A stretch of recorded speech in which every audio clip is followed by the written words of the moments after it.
Hello there, students. This is Dr. Lee Zeitz, and it looks like it's a little snowy out there, doesn't it?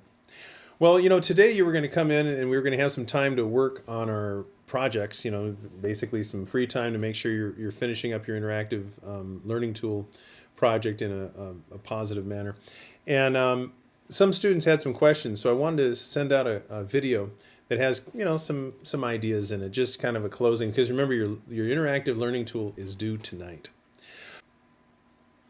So what I'd like to do today is first of all go over the final project and just hit a couple points so we know exactly the things that are needed. Number two, I'd like to make sure you know exactly where to submit it.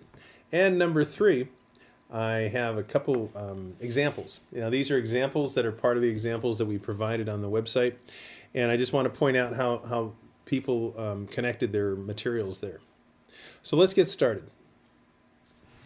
Let's begin. We remember with the final project, the things that we've gone through, the preparation and all that sort of thing.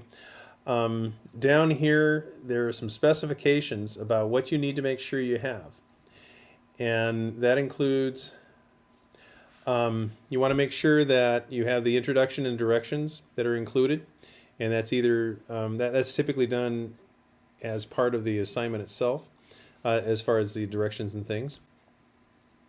Remember, we're going to be using ICANN statements. Those can be put both on the artifact page and into the actual project if you want to do that. Here it says the project is to it's a combination of at least 3 interactive apps and tools. So remember, you have to have at least 3 of them, and those are 3 multimedia pieces.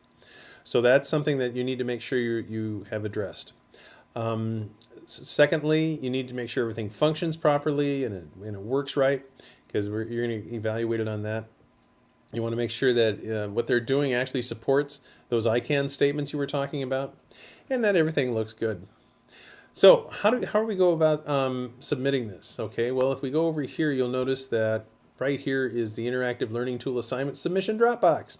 And just like everything else, what you're going to do is you're going to go down here, you're going to click where it says Write Submission, and you're going to put a link, listen carefully, you're going to put a link to the artifact page. A link to the artifact page. Please make sure that that page is accessible to everyone. You'll lose points if we have to contact you and ask for permission. Make sure it's accessible to the public. Okay? And then let's take a look at some of the learning tools themselves.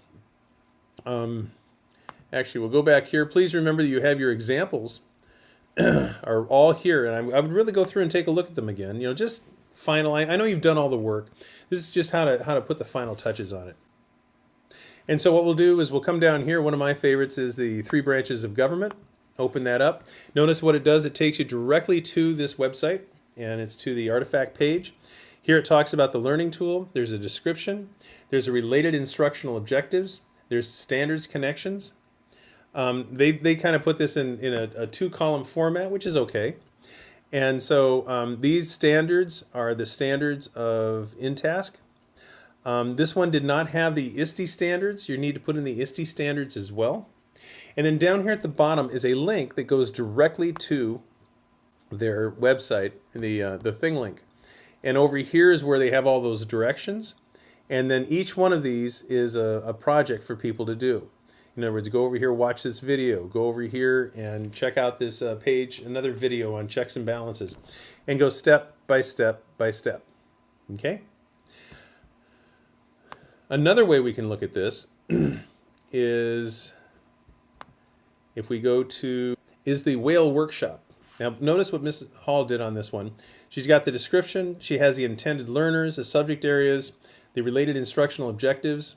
It talks about how it relates to the instructional objectives. In other words, these are the ICANN statements. How are they addressing them? The standards connections. Also remember, you need to identify at least 3 of the 5 learner-centered teaching characteristics. And you need to identify at least 3 of those and explain how they fit into that. And then down here is where they have the link. Now this one says this. It's really hard to find this. I would suggest you make it something that's really easy to see. Therefore, when I'm correcting these, it's easier for me to find them. In this one, This is a document, a Google document that has a whole number, the sequence of things that students want to do. Down here are those sequence, and these are the resources. You can actually get by with just using this and taking you out to the document like we did with the three branches of government. If you want, you can put these down here as well so people can access them. But let's go over and take a look at this one.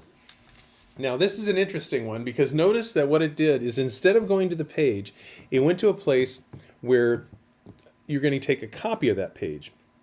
If you create a template for your students and they all go to that template, a Google Doc template, and they start writing on it, it destroys it. Right over here is what they did. Is typically when you take a look at your Google Doc, it's going to say edit. If you replace edit with copy and you use that address, it'll do this where it'll automatically ask the students to copy. We've talked about this in class, but it might be something you might want to include. So I'm going to make a copy. It's going to open up a Google Doc that is a copy of that template. And then this takes the students through each of those pieces. Now remember that first one, the first resource was a set of YouTube videos.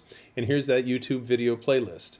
And the next one had to do with an ed puzzle to go watch. In other words, these are the different types. This is putting all of those resources into one resource.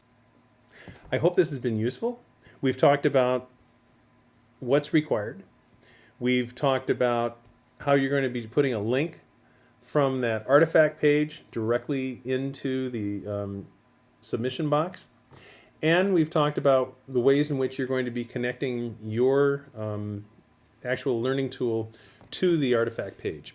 I hope this is useful. Stay warm and don't go out driving if you don't have to because it's really tough out there. The roads are slippery and I hope you take good care of yourself. Have a great day. Bye.